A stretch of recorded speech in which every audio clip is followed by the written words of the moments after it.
केले भगवान बाबा हनुमानजीला आणि महान त्यागी बाबा जिंदूजीला प्रणाम करू। भगवान बाबा हनुमानजी को प्रणाम, महान त्यागी बाबा जिंदेवजी को प्रणाम।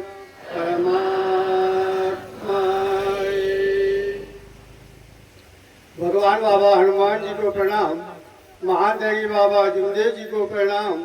परमात्मा भगवत प्राप्ति के लिए निष्काम कर्मयोग पूज्य परमात्मा सेवक मंडळ वर्धमान नगर नागपूरच्या वतीने बाबांच्या आदेशाप्रमाणे आज 90 मासिक हवन कार्य श्रीमान कडवजी यांच्या निवासस्थानी एका भगवंताचे हवन कार्य पार पडून चर्चा मंडळीला सुरुवात आहे। या ठिकाणी स्वयं भगवान बाबा हनुमानजी उपस्थित आहेत, यांना माझा प्रणाम। तसेच महान त्यागी बाबा जुंदेवजी उपस्थित आहेत, यांना माझा प्रणाम। तसेच आम्हा सर्व सेवकांची आई वाराणसी आई टोबळीकर ह्या उपस्थित आहेत, यांना माझा प्रणाम। त्याचप्रमाणे आजच्या चर्चा बैठकीचे अध्यक्ष आणि आजच्या चर्चा बैठकीचे संचालक महोदय यांना माझा नमस्कार। त्याचप्रमाणे आदरणीय ठोकरजी खापा, आदरणीय कडवजी काटेबामणी, आदरणीय वेळ कमी असल्या कारणानं आदरणीय संपूर्ण मंच आणि कार्यकर्ता आणि समोर बसलेले सेवक सेवकीनबाई आणि सर्व सेवक मंडळींना बाल गोपाल सर्वांना माझा प्रेमपूर्वक नमस्कार। विषय मानव जागृती करता बाबाने दिलेले 4 तत्व, 3 शब्द व 5 नियम आणि सेवकावर घडून आलेले अनुभव या विषयावर चर्चा बैठक सुरुवात आहे। आजच्या चर्चा बैठकीच्या संचालक साहेबांच्या विनंतीनुसार मला मार्गाबद्दल विचारण्यात मी थोडक्यामध्ये सांगत आहे। अगोदरच चर्चा बैठक सुरू असताना मी विचारलं होतं की वेळ किती आहे, वेळ सांगा। आम्हाला वेळ दिला नाही, आम्ही सर्व लोक वेळ दिला नाही म्हणजे चालू द्या, 5 वाजे 6 वाजे 7 वाजे वेळेच्या भान पाहून हे चर्चा बैठक थोडक्यात घेण्यात येत आहे असं मला वाटते माझ्या बोलण्यावरून। कारण का इथं लिहिलं नाही आहे किंवा आम्ही विचारतो आम्हाला सांगण्यात नाही आला आहे। मी वेळेचं महत्व सांगतो। वेळेचं महत्व कसं आहे, ज्या ठिकाणी आता या ठिकाणी आपण सर्व सेवक बसलो, कार्यकर्ता आहेत, सेवकीबाई बसली आहेत। आम्ही धानला चाललं या ठिकाणी गावाला गेलो आणि त्या ठिकाणी एका लाईनीनं जसा घर आहे ना असा लाईन 3 हवन कार्य होते त्यागाची आणि त्यागाचे 3 हवन कार्य असताना 3ही कार्यक्रम व्यवस्थितपणे पार पडला आणि चर्चा बैठक सुरुवात झाली। त्या ठिकाणी जेवणाची व्यवस्था होती आणि त्यानंतर चर्चा बैठक सुरुवात झाली।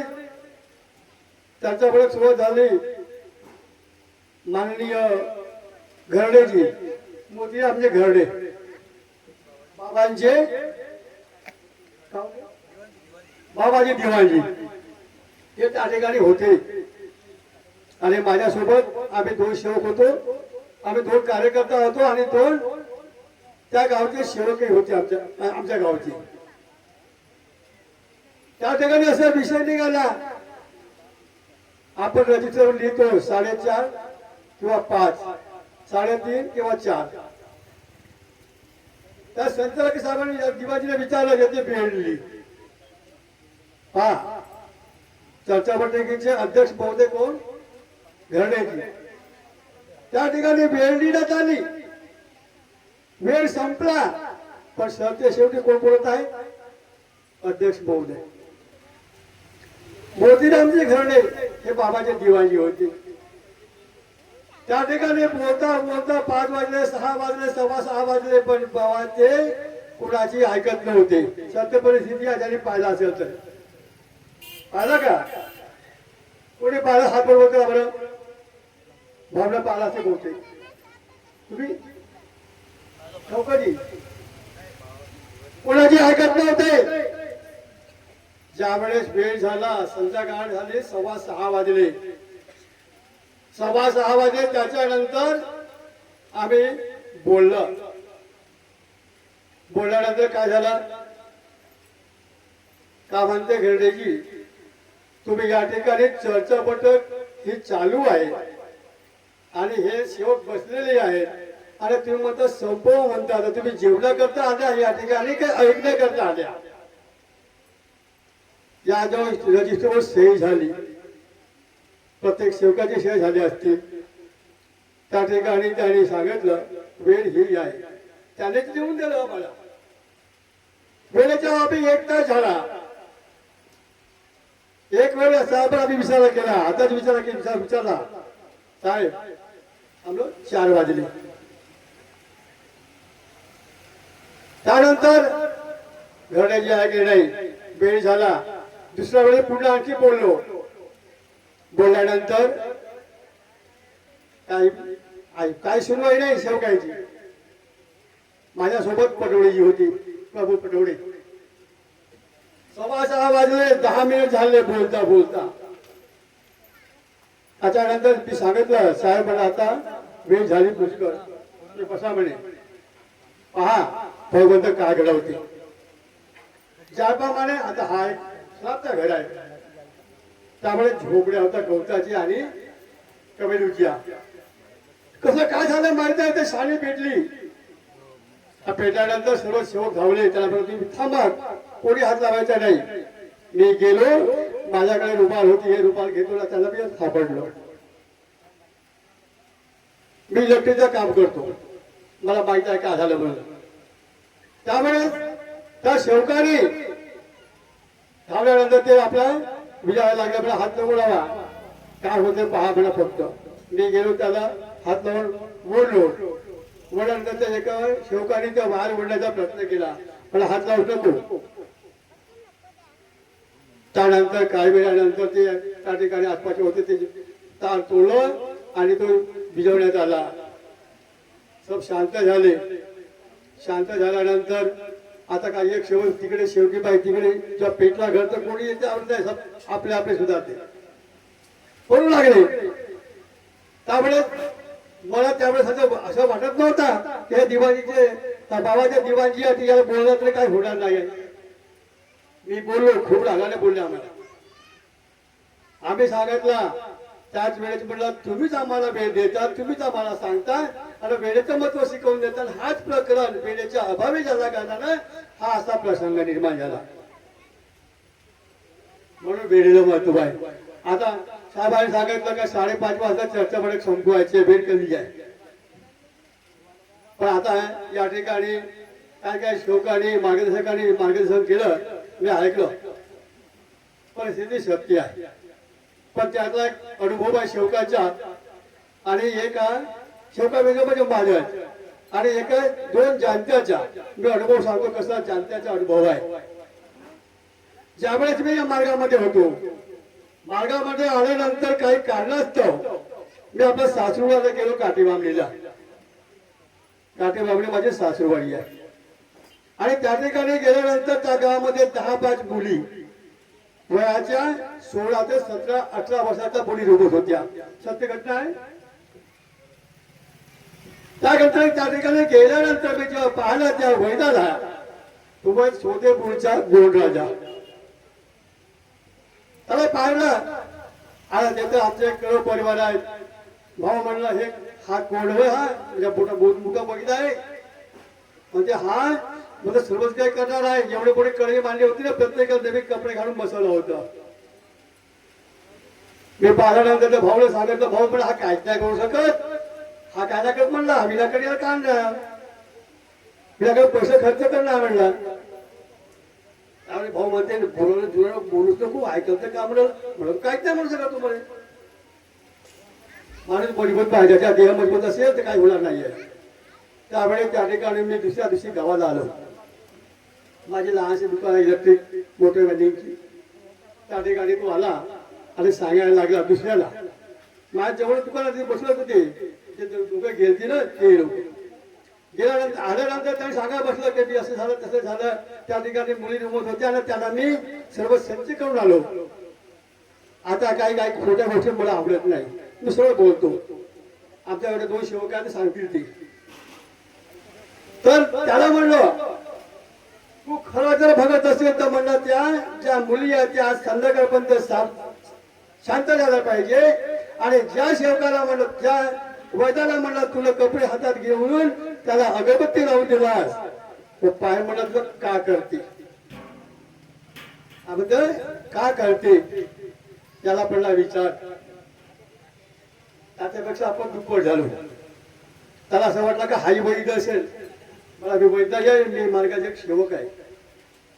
त्याच्यानंतर त्याला सांगितलं काय खरा तू वैद्य असतील तर मला मी तुला लकीर पाडून देतो, माझी ही लकीर तू आरबी पार करून दाखव, तेव्हा तुला खरा वैद्य समजी, नाही तर वैद्य समजत नाही. म्हणलं जा म्हणला तू घरी, का घडते ते पाहिशील. पहा सत्य कशी आहेत, का घडते ते पाहिशील. ज्यावेळी तू घरी गेला सोदेपूरचे आहेत तुम्ही चांगला पडत होतो. जेव्हा आपला गावून शिवराव गावाला गेला त्या ठिकाणी त्याची मुलगी रुमली आणि त्या ठिकाणी ते मुलगी त्या काठेबाबडीची त्या ठिकाणी गेली. खोटी गोष्ट आहे, सत्य परिस्थिती आहे.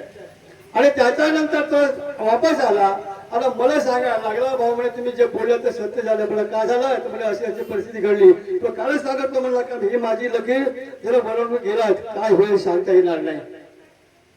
कसं माणूस मजबूत पाहिजे, त्याचा देह मजबूत असेल तर कोणी काय करू शकत नाही. माझा खूप मोठा अनुभव आपण मी या ठिकाणी सांगू शकत नाही किंवा पोग्यामध्ये सांगू शकत नाही. काय सांगलो का नाही कंप्लीट नागपूर म्हणावे जाते तर गावातही होऊन येते, एरियामध्ये घालून जायची साधी गोष्ट नाही आहे. माझा खूप मोठा अनुभव आहे. आपण जेव्हा मार्गामध्ये आलो त्यावेळेस आम्ही दुःखी होतो, त्यावेळेस आम्ही लोकांना काय म्हणतो हा असं आहे तो तसं आहे तो तसं आहे. या गावामध्ये आता कमीत कमी मला वाटतं का 50-60 सेवक असतील. आमच्या गावामध्ये फक्त आम्ही 2 सेवक होतो, एक पटोळे 2 भाऊ आणि नंतर मी झालो त्या गावात. आम्ही जेव्हा हवन केलं पहिलं हवन तर फक्त 5 लोक होतो, आसपास कोणी नव्हते. आमच्या गावाच्या आसपास कोणी नव्हतं, फक्त सिद्धपुरीमध्ये होते 5 लोक.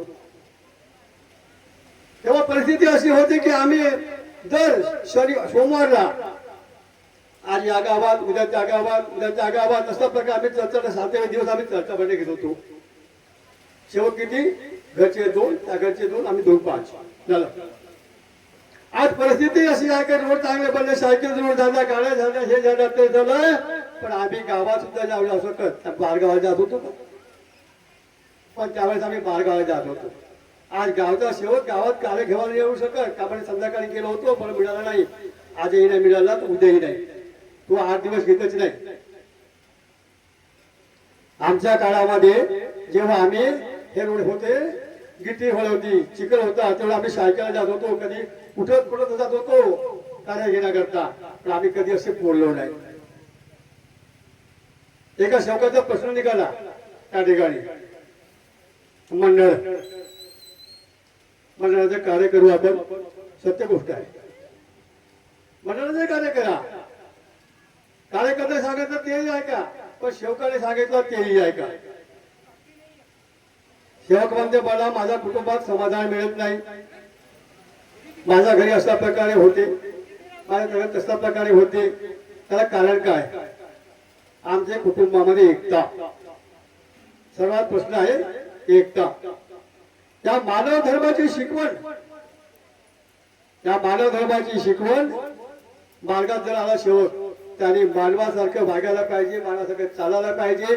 आणि जे आपल्या बाबाचे तत्वशोधन आहेत त्या तत्वशोधनाच्या आधारे प्रत्येक शेवकाने चालला पाहिजे, शेवकीने सुद्धा चालले पाहिजे. हा मंडळाचा आदेशही आहे. आणि कार्यकर्ताही सांगतो, कार्यकर्ता मग शेवकही सांगते. एखादा शेवकी पाहिजे नाही पाहिजे, दुसरा शेवकी पाहिजे विचारते माझ्या घरी असं झालं मी का करू सांग. तेव्हा अशा प्रकारे करून पहा का घडतं ते. अगोदर आपल्या घरी करून पहा, जर नाही होत असते तर कार्यकर्ता आहे. मी एका शेवकाबाईचा अनुभव सांगतो, शेवकीने बाई करता ऐका, सत्य परिस्थिती आहे आपल्या गावची. तुमच्या इथं पाहुणा आला त्यावेळेस तुम्ही त्याला चहा बनवता ना? बनवता का नाही? मग तुम्ही त्यावर चहा बनवत जाता थोडी टाकून पाहता हो किंवा नाही? हो. तुमच्या येते माझ्या येते तेच परिस्थिती आहे. साधी गोष्ट आहे. हा भाग वेगळा. पण हवन कार्य असते त्या दिवशी आपण सकाळी आंघोळ पाणी करून आपण बाबाच्या नैवेद्य करता आपण स्वयंपाक बनवतो. स्वयंपाक बनवतो तेव्हा आपण भात भाजी वरण पोळी जे बी काय बनवतो आपण, तर आपण चाकू पाहतो का? चाकू पाहतो का? चाकू पाहत असेल तर पाहून पहा का घडते. जेव्हा त्या हा पोळी कम्प्लीट बनला, जेवण पोळी कम्प्लीट बनला, पण कढी शेवट राहते. का कढी लवकर होते हो, कढी शेवट राहते. शेवट कढी बनली त्या शेवकेल पाहिलं त्या घेतलं आणि टाकून पाहिला. आंबा नाही का गोड आहे? चाकू पाहिल्यानंतर महिने गेले, 2 महिने गेले, 3 महिने गेले, शेवकीनबाईच्या लक्षात आली नाही. शेवकीनबाई का म्हणते? अजय म्हणते चर्चा बटकी सांगते. अजय म्हणते 3 महिने झाले म्हणे माझ्या तोंडाची चवीच गेली. म्हणते मी काही खातो पण काही लागत नाही. गुळ मिरची मीठ वगैरे काही खायला तो पण चवी लागत नाही. कारण काय माहित नाही. का झालं? डॉक्टर उपचार करा. डॉक्टराकडे गेलो म्हणे, पण डॉक्टर काही सांगत नाही म्हणे. मग झालं का माहित नाही. 3 महिन्याच्या नंतर आठवण झाली. आम्ही जेव्हा हवन करायला गेलो त्या ठिकाणी जेवण होतं. जेवण बसताना काय झालं, एका शेवकाच्या वाटीमध्ये जी कढी होती ते दोला फाटलेला होता आणि ते खाली गेली. आल्या गेल्यानंतर आम्ही हे हा भाऊ हा दोला फुटलेला दुसरा कडा देऊन लाग, दुसरा दोला देऊन लागला, ती कढी आणून दिशी. तेव्हा बाई तिच्या मनात उभं काहीतरी जाग आला. त्यामुळे काय बोलली. पण नंतर जेव्हा कार्यक्रम संपला मला शेवटी आपण नमस्कार केला, आपण जातो मला. त्यावेळेस मला एक गोष्ट सांगायची आहे. मला का सांगायची आहे तर मला उद्या सांगशील, आज नाही.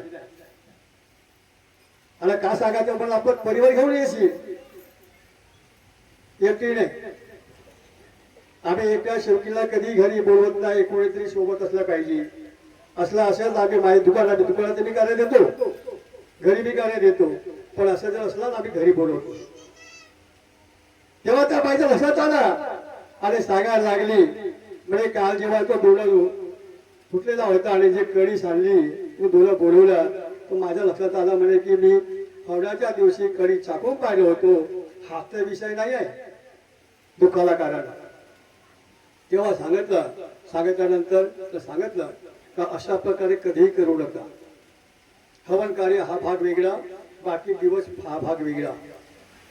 पहा कसा अनुभव आहे. आणि त्या शेवकाच्या त्या शेवकीबाईच्या अनुभवावरून बाकी शेवक जागले.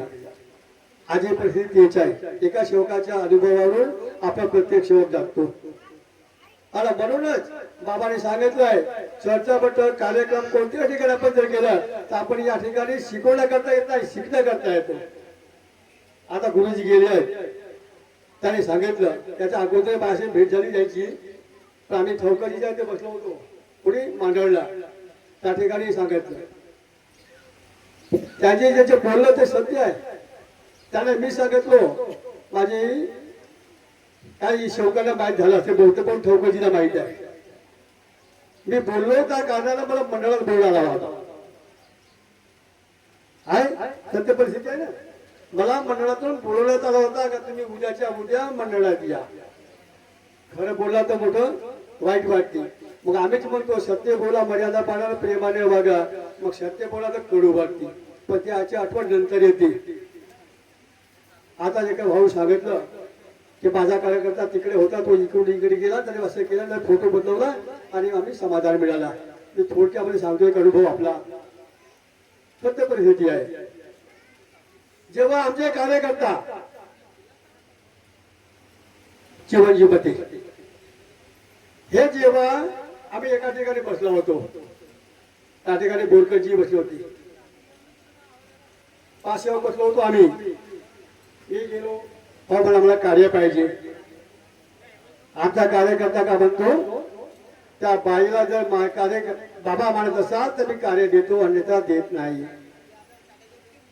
दुसऱ्या दिवशी दुसऱ्या वेळेस अजून बोललो, हो मला मला कार्य पाहिजे. सांगितलं म्हणते त्या बाईला बाबा म्हणत असाल तर कार्य मिळतील, नाही ते मिळत नाही. काय त्या बोललो. तिसऱ्या वेळेस जावाच्या वेळेस म्हणलं भाऊ मला कार्य पाहिजे. सांगितलं म्हणते हा कसं आहे. त्यावेळेस मी घरी गेलो, भगवंताला विनंती केलो, मी कधी डबल आरोप होत नाही. शाळेच्या जगात कधी कोणी काही झालं असेल किंवा गेलो असेल तेव्हाच, नाही तर मयतीला जातात मी आरोप होत नाही. आमच्याकडे डिलिव्हरी झाली, मी जातो इकडून सरळ घरातूनच, मी हातपाय धुत नाही. सकाळी हातपाय धुतलो तर धुतलो, फक्त चिराचा फक्त हात धुतो. लोक पायावर पाणी घेतल्याशिवाय धुतल्याशिवाय घरात जात नाही. का होते आता सांगितलं अवस पुरवा नाही, मोठ परिस्थिती आहे अवस पुरवाची, पण तो खूप विषय आहे.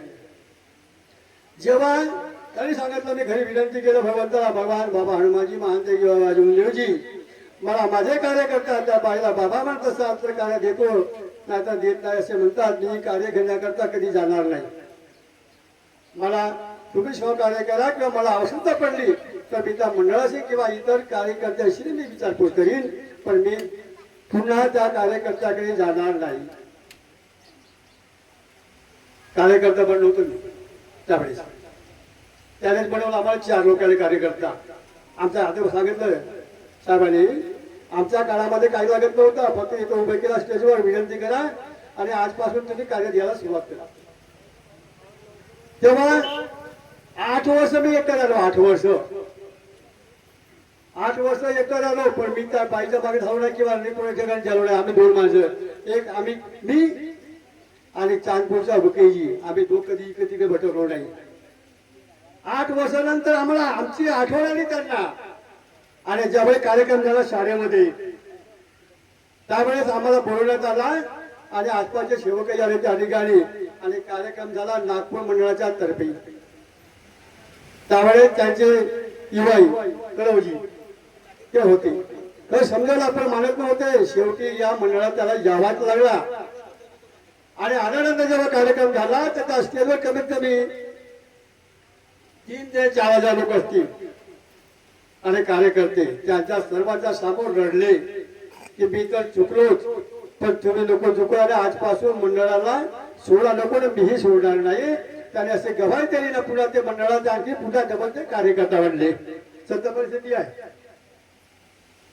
हा कसं आहे, पण आम्ही देहवादी सेवक आहोत नाही, ज्याला जसं म्हणत केलं असं नाही होत.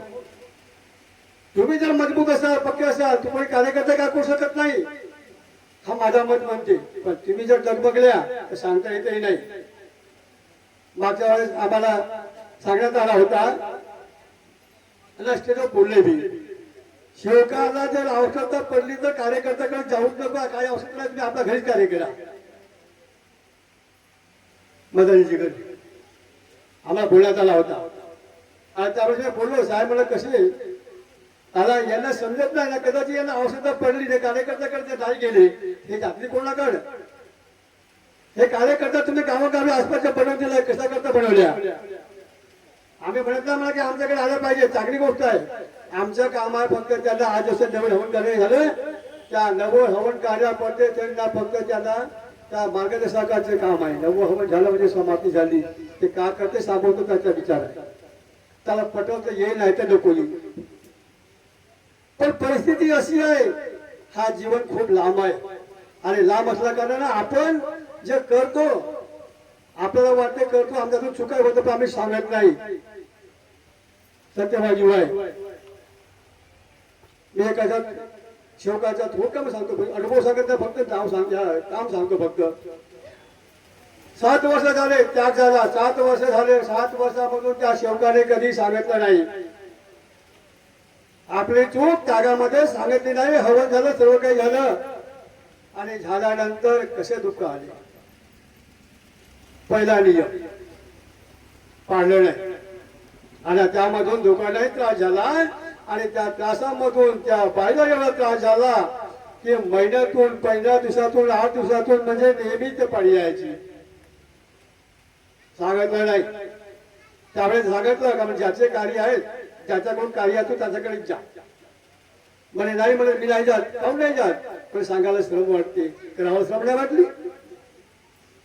जेव्हा तुला सांगितलं का मला तू सांगल्याशिवाय तुझा हा दुःख दूर होणार नाही, तेव्हा त्याने सांगितलं माझ्याकडे का म्हणे असं असं भाऊ मी आम्ही आमच्या तागामध्ये चुका झाल्या आणि ही आमची चूक आहे. मी दोघांनाही बोलवलं पण चूक आहे. चूक केल्यानंतर त्याने सांगितलं का तू आता आपला कार्यकर्त्याकडे जा ना, त्याने सांग स्पष्ट माझ्याकडून का माझ्या हातून ही चूक झाली जी मी आजपासून करणार नाही, मला सामोरचं कार्य द्या. कार्यकर्त्याकडे गेले. तुळकरचे मरण पावले. तुळकरचे म्हणते मी कार्य तुला देऊ शकत नाही, आता तू काय करते करत बस. पुन्हा माझ्याकडे आलं तर सांगितलं माझून जा विनंती कर बाबा माझ्या हातून चुका मला कार्य पाहिजे. तेव्हा सांगितलं त्याने की आता माझी परिस्थिती काही कार्य देण्यालायक नाही आहे, तुम्ही चांदपूरला जा हुकेजीकडे. ते हुकेजीकडे गेले. त्याच्याकडून साधं कार्य केलं, त्याग केला आणि दुसरे नव हवन केले. तेव्हा त्या बाईला समाधान मिळालं, त्यालाही सुद्धा समाधान मिळाला. साधी गोष्ट नाही आहे. मार्ग सोपा आहे, चालवणं कठीण आहे. आता का होते ज्याला का होतं म्हणलं तर का होत्याचा प्रश्न खूप लांब आहे. का होईल हे सांगता येत नाही. अरे शेवकीने बाळांना समजावलं शेवकाचा अशा प्रकारे आपण करायचं नाही, आपण मार्गात आहोत, आपण त्यांची ऐकलं पाहिजे. शेवकाने सांगितलं तर घरचा मुला बाळांना सुद्धा ऐकलं पाहिजे किंवा त्या शेवकी पाहिजे बी ऐकलं पाहिजे. म्हणून वेळ पुष्कळ झाला. म्हणून महान त्यागी बाबा जिंदेजीने प्रत्येक सेवकाला तत्वसंधी दिलं आणि त्या तत्वसंधाच्या आधारे सर्व सेवकाने चालावं, मी सुद्धा चालेल. एवढे म्हणून आपलं दोष समाप्त करतो.